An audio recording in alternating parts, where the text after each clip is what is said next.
Hola and welcome to the Renewable Roundup podcast from Schneider Electric. I'm Russell Redding, Head of Energy Markets here at Zygo. Every week I'll bring you top stories, critical climate topics and insights, expert voices too, so please hit the subscribe button and don't miss a thing. This week is muchas gracias to Leticia Hermida from Acciona. She's the Global Corporate PPA Director at Acciona Energy. She leads renewable energy procurement globally. For those of you who don't know, Acciona Energy is one of the world's leading renewable energy companies and the largest one dedicated exclusively to renewable power generation. They've got more than 30 years of experience and are present in more than 20 countries, providing innovative routes to decarbonisation to help businesses and communities with their carbon footprint. Leticia has agreed to educate me on hybrid PPAs, and it's very interesting. I think you too will be feeling the love for hybrid PPAs by the time you finish this week's episode. I hope you enjoy.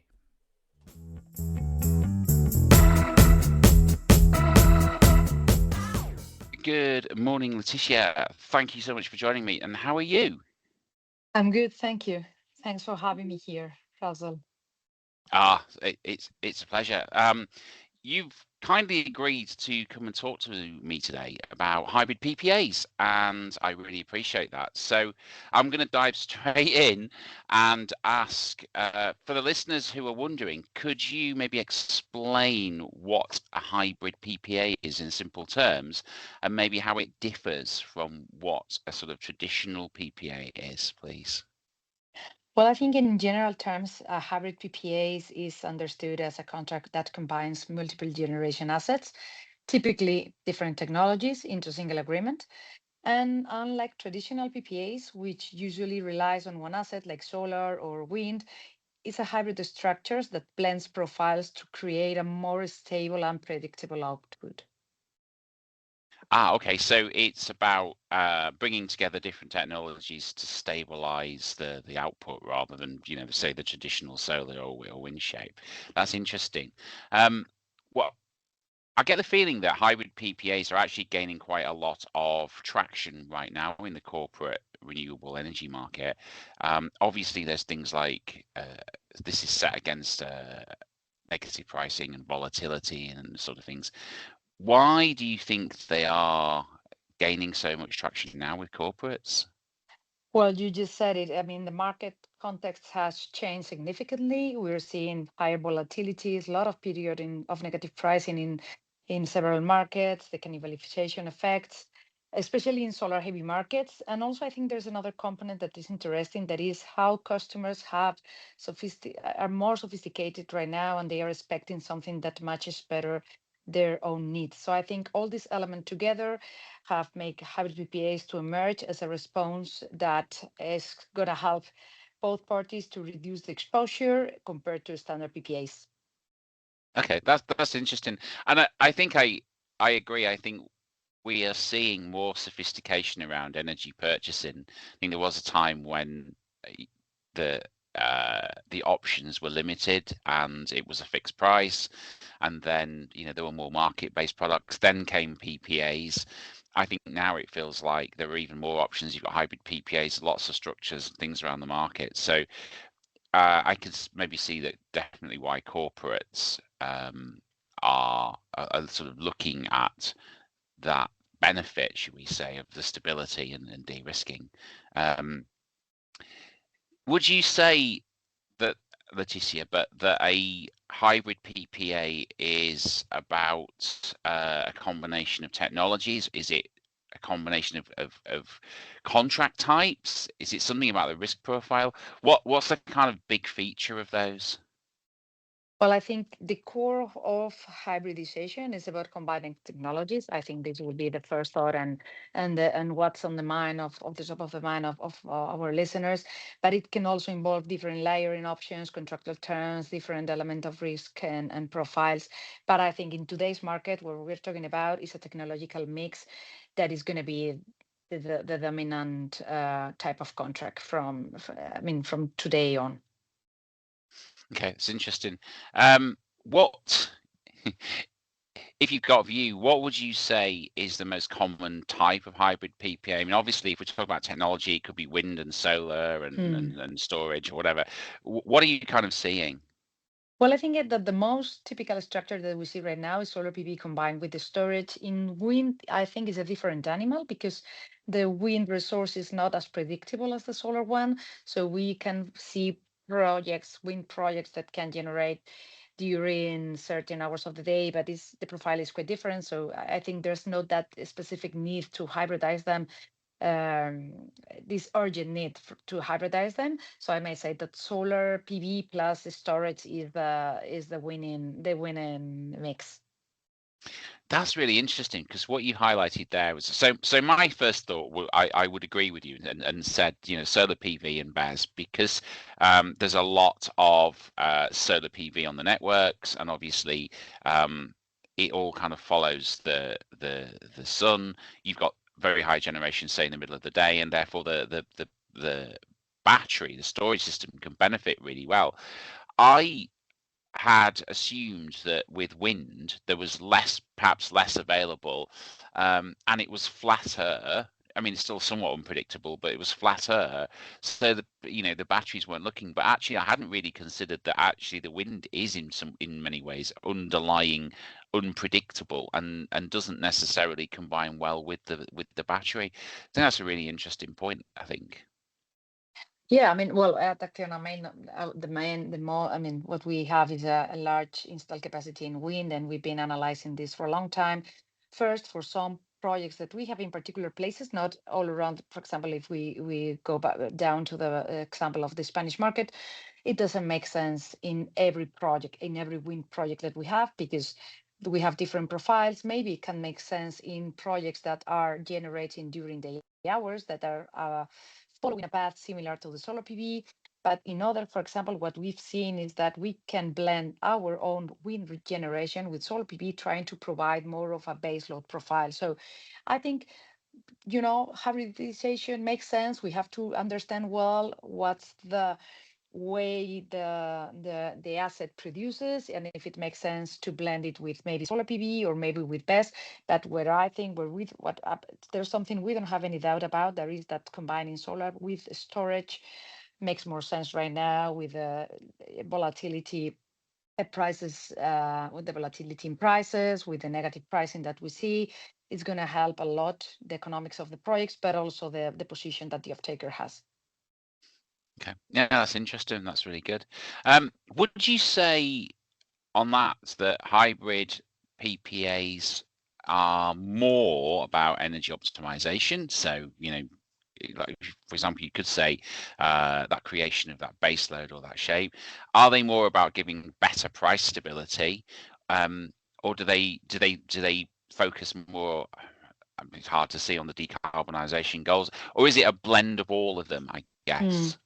I think it's a blend of all. I think maybe the first trigger is pricing, probably, I may say. But if you analyze and you see the value that this type of hybrid PPAs can add to other decarbonization strategy, you can find a lot of value there. So both parties are going to find value with this, not only the producer but also the off-taker. So I think it's the hybrid PPAs are not designed for one single purpose. I think it's a mix of things.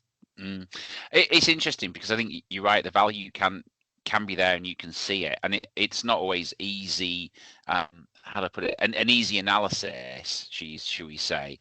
But there's definitely a value to that flexibility, and I think I wonder if with the changes in things like the potential changes in GHG protocol and the actual changes in SBTI, if actually those kind of hybrid PPAs might be even more attractive if the shift from pure standalone PV to the hybrid PPA is a better fit. Would you say that's also a possibility?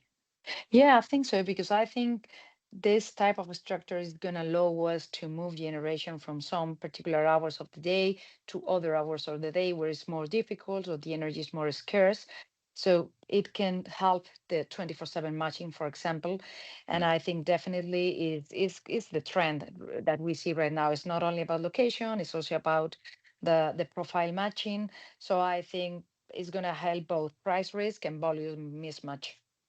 Yeah, I think I can kind of see that.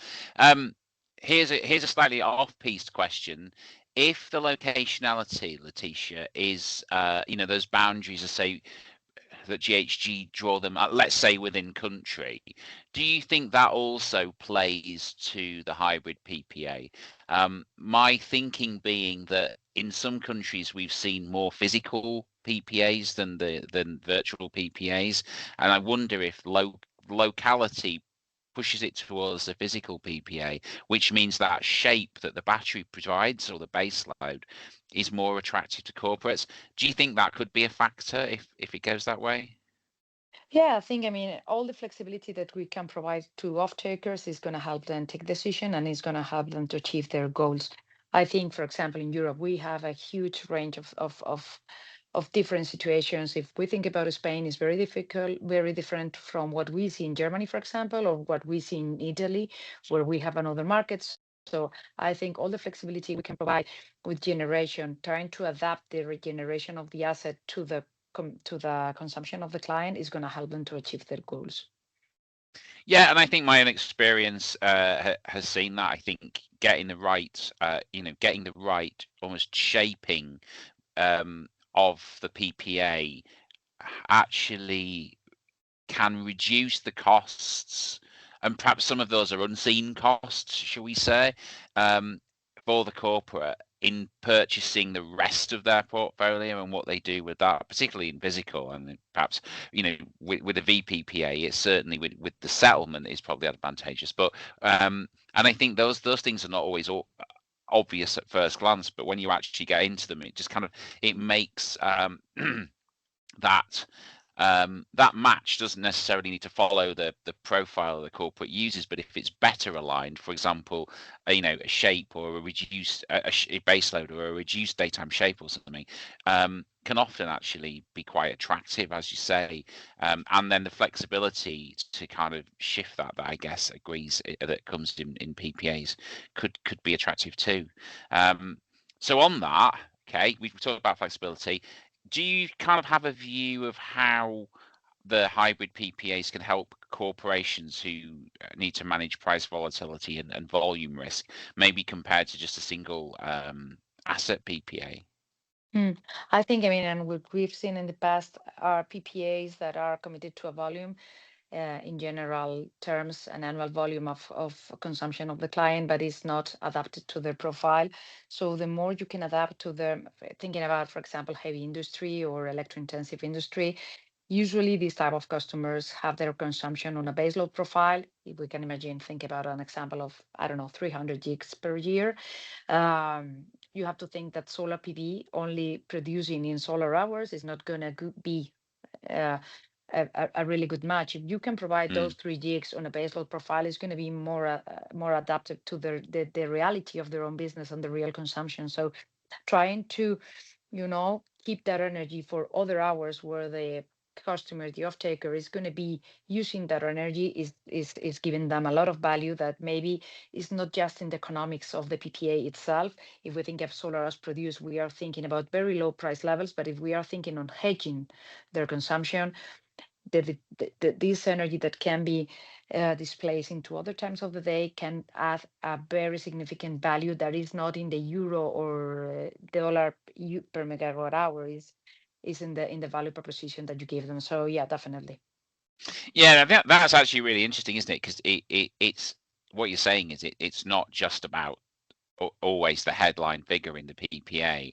It can be about sort of the other value and cost and everything else that sits around that, and how it comes it comes together. And I think you know from our own experience, we probably all saw it when gas prices were very high and electricity prices were very high because of the conflict in Ukraine and the sort of reduction of gas imports.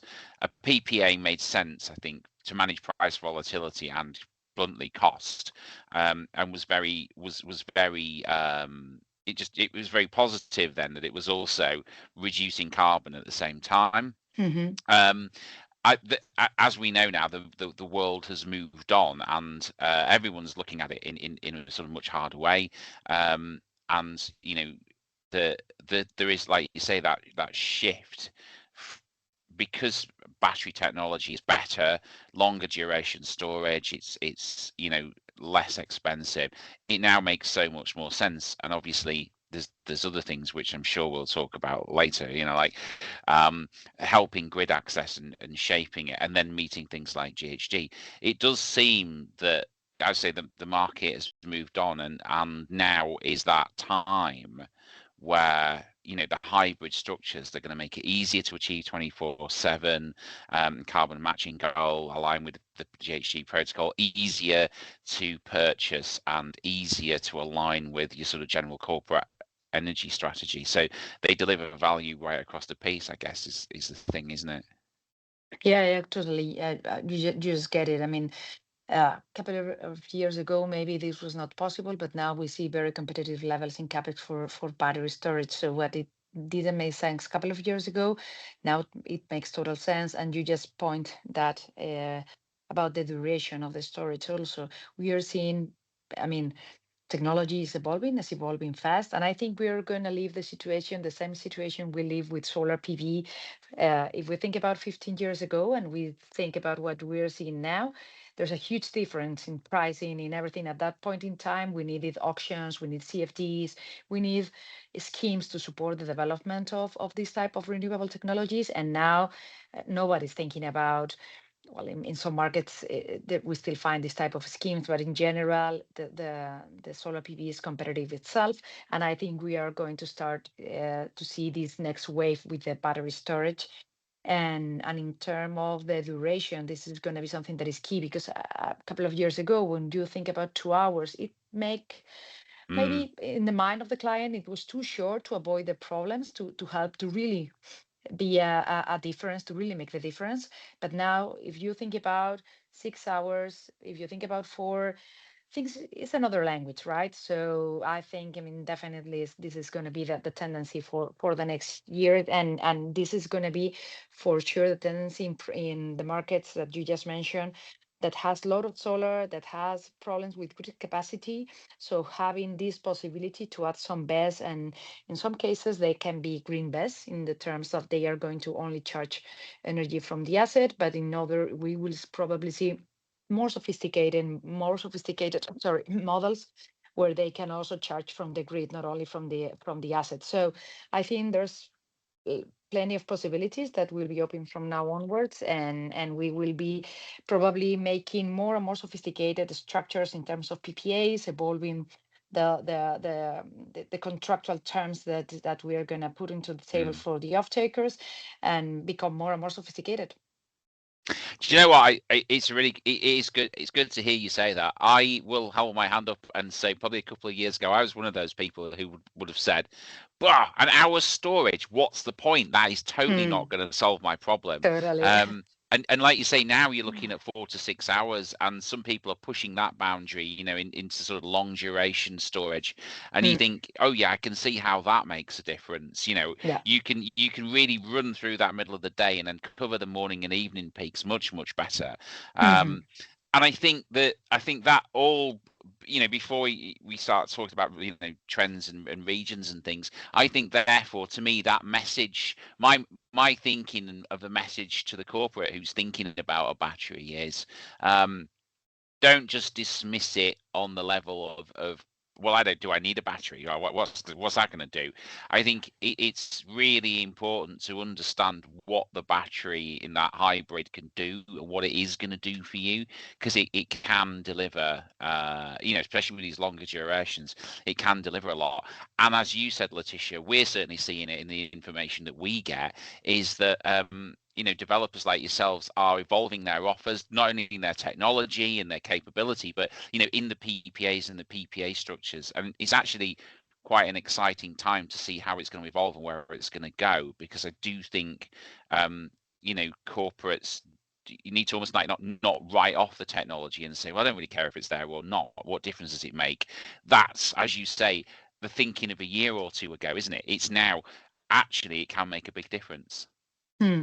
Yeah, no, totally. And I think, I mean, the evolution is going to be huge. I think because it's not only us that are going to make this evolution in the terms of what we offer, it's also that their understanding as corporates is going to be more and more sophisticated. We saw that when we were fighting the us produced PPA era. And now if you sit down, mainly we're speaking about corporates. I mean, for the moment, they start listening. They need to understand. Maybe they need a better understanding on what can we offer and make sure that they are understanding the product that we are offering. But I think now is the time of structuring, of doing different products and providing something beyond the base load or maybe the as produced PPA.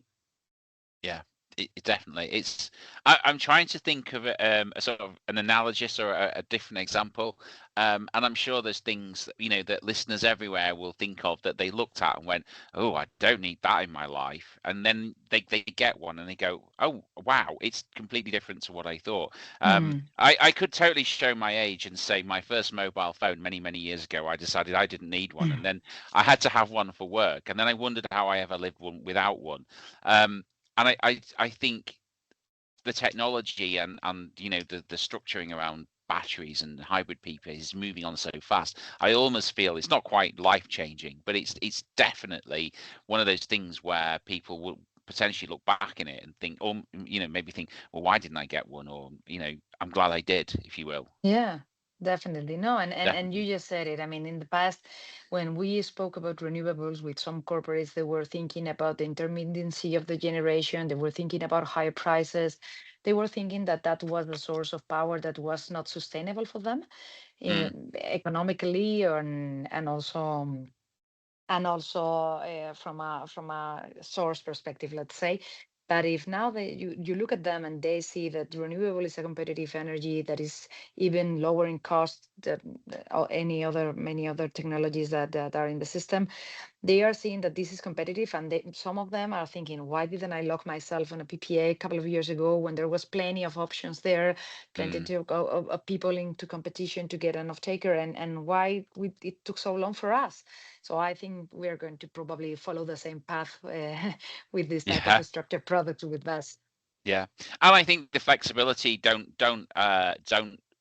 as a corporate for me don't write off the flexibility because the world changes. It's if it's a long-term agreement, which it could be 10 or 15 years, having the flexibility potentially in the PPA with the battery could, if the market changes at some point down that line down there that we don't know about, could actually be something where you go, I'm really glad I did that because you've got the option to yourself evolve and react within your PPA to the market. Hmm. Yeah, I think we have the experience. We had now experience enough to think more on long term. I think in the past, corporates were thinking maybe signing a PPA fast, clean to achieve goals, and now they are thinking all the upside that they can get from that. And I think they are having a view more for the long term. So I think when we are speaking about BESS, you just said it. I mean, we don't know how the evolution of the BESS is going to be. We don't know the impact that this will have in pricing in the negative hours, in the solar hours, even in the night or peak hours, because the more BESS we include into the system, these peak hours are going to definitely change. So leaving all the options open, the conversations open with your off taker is going to definitely add values for both parties. Because for me, it doesn't make sense to keep a structure that is no longer working for me and even for my client and for the client. Probably I can provide something different in maybe 5, 3, I don't know, maybe 8 years time that can add more value for both of us. Yeah, definitely. So now we're feeling the love for hybrid PPAs, Leticia. Do you think they are more common in certain areas, say Europe or North America? Yeah, well, I think in Europe we have a very good example with the Spanish market. I think most of the solar PV that is under development now is adding BESS because there's no way, because it doesn't make any economical sense from a market point of view to add more solar in those hours. So I think definitely in Europe is something that we will see fast. I think the US is quite a different animal. We are thinking there's a lot of of noise around the data centers, the new load, and let's see the effect of this in the market. I don't think there is such, I mean, and also political issues in the US. So I think in Europe, we can say that definitely this is happening in some markets, particularly in Spain. And in the US, well, I think there's a different animal. We see that new load is coming into the system with expansion of data center, but also they cannot be located anywhere. So probably we see more batteries coming online in the next couple of years. Yeah, I think it's very true. I'm trying to remember. I went to an event recently, and one of the things I think they'd said was that investors thought that the top two places were, or the top three, I think, places to do PPAs that had batteries and had batteries were actually the US, the UK, and I think Italy, Hmm. or Italy and Germany. So there's definite that, and that was around not just the opportunity, but things like the regulatory stability and the market structure. So yeah, I think in Europe, I completely agree with you. It's one of the things that should I say bothers me a little bit. I think right across Europe we have worked the transmission networks for a lot of years, and Hmm. they've not really kept up with what the future might be. The future has now arrived, and we kind of hit that crunch point, and obviously, as you know, the storage can help with the grid connections and things like that. So I think that's one factor. I think the again, in some markets, the increasing penetration of solar means the battery de-risks and flattens and does all those good things we talked about before. It just makes a lot more sense. And I almost see markets, as you say, like Spain, as a kind of like, that's the future, if you will. That's where everywhere's going to go as deployment increases. So, we see a lot more hybrid offers in Spain. And I think as more renewables are delivered, you're going to see that requirement and that desire for all of that stuff to be delivered, and it will spread. It spread right across Europe, and I think that. I think in the US it's slightly different. I think it still relates to grid constraints, but I'll be honest with Hmm. you, I think a lot of it Yeah. relates to things like hyperscalers and speed to power, and saying I can't get grid, but I can build that, or I can have that solar panel and a huge battery facility. So I've got a big hybrid facility to run my data center. Yes, that's what I want. I think Europe's probably a different case. Yeah, and it's a different size of project as well. I mean, we were attending an event in the US a couple of months ago, and the discussion was on the data center and hyperscalers world. But let's see the speed that this is going to take. We are not sure. I think there are a lot of ambitious plans over there, and we need to digest, let's say, the impact that this collocation or this additional demand is gonna provoke into the market. But right now, for mm, example, we see that ERCOT is a market where adding batteries makes sense. And yeah, other markets, you just mentioned grid constraints, and this is a very interesting point. If we think about markets, for example, like Chile, one of the markets with the highest solar resource in the world, with a lot of solar PV installed in the north, in the desert of Atacama, battery is going to be the solution for them, because grid is also is generally deployed behind the generation. So they are always, let's say, late to solve these type of problems, but batteries is something yeah, fast. And also the need is not from a market perspective. Usually the need to deploy these batteries is from the own generator and the owner of the asset. So they are willing to move faster to solve the problem that we have. And that's why, for example, we are seeing in Chile lots of new storage capacity installed, and new also of these type of hybrid PPAs that we mentioned. yeah. I think that's absolutely right. And I like the comment. To paraphrase, no one ever built a grid in advance, did they? To say, yeah, we're going to Mm, build that, but yeah. one thing follows the other. And it's difficult because of the investment required and the lead times, just like anything else. It's interesting.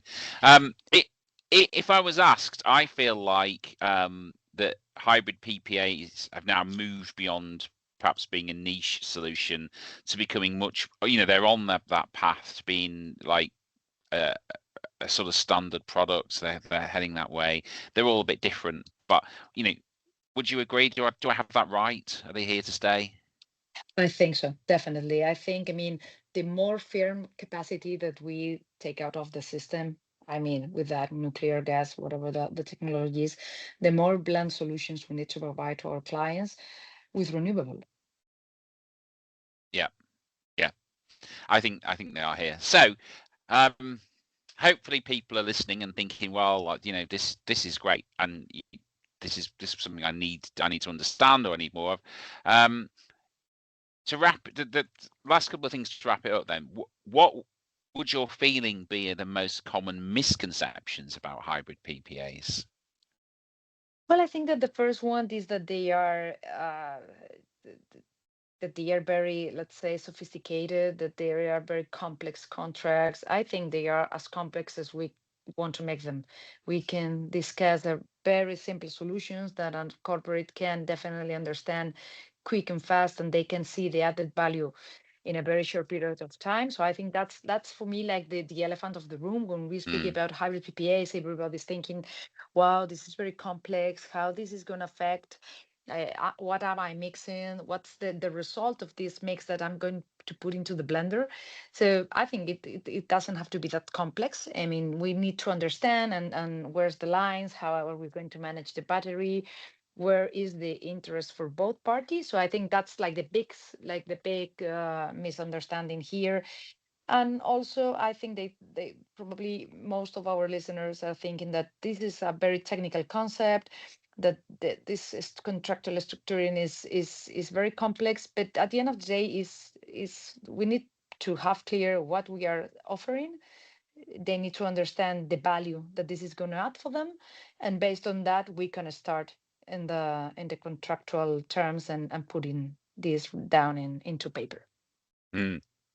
I think that's very. I think that's very true. I also think, for me, there is a misconception of I don't need it for a corporate, potentially. They might look at standalone and hybrid, and then the price, and say, do I need it? And I think my argument would be, um, you might well do. You need to understand it, because it's not just about that high level price. It's around the benefit and lots of other things, and Mm, the risk management and so many other things. So the misconception, I agree with you. I think it's complex, but it's almost like, well, I don't need it. So I think there's it, it's it comes back, I think, to that, just maybe the understanding is what I'm trying to say. Um, mm. so if you had to give one piece of advice to a sustainability or energy manager who was exploring new PPA structures and thinking about hybrids, what would it be? Well, I think first of all, you need to set your objective. What are you looking for? Are you looking for price stability, for risk reduction, decarbonization? What's the goal of all of this? And then I think we can start the conversation, because hybrid PPAs are a tool to achieve those goals, not an end in themselves, but they are a good tool to provide that support. And I think having also the right analytical support is key, because these structures maybe are a bit complex, are more complex to evaluate, something that is not rocket science, but everything starts with what are you looking for? What's the objective that you have?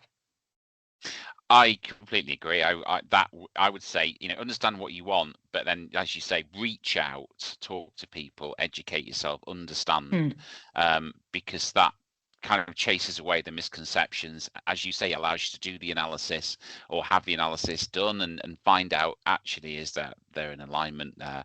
So yeah, that's really brilliant. Um, Before we wrap up, is there anything else you kind of want to throw in? Is there any last thoughts, Leticia?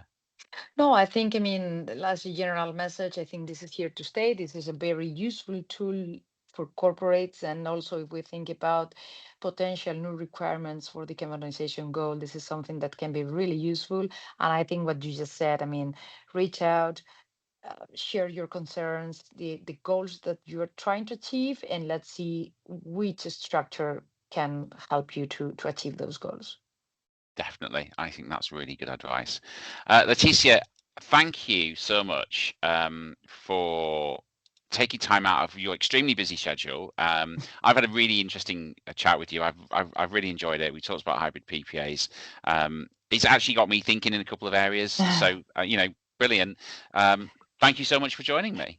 Thank you for having me, and more than happy to do a second part if there is interest in this. Oh, I'm sure there is. I would love to have you back. Maybe we'll dive deeper into some of these areas, or pick it up. And anyone who's listening, absolutely, you feel free to reach out to me or through me to Leticia, or to Leticia directly if we've got questions. Let's see what we can do. So brilliant. Thank you so much. Thank you so much, Russell.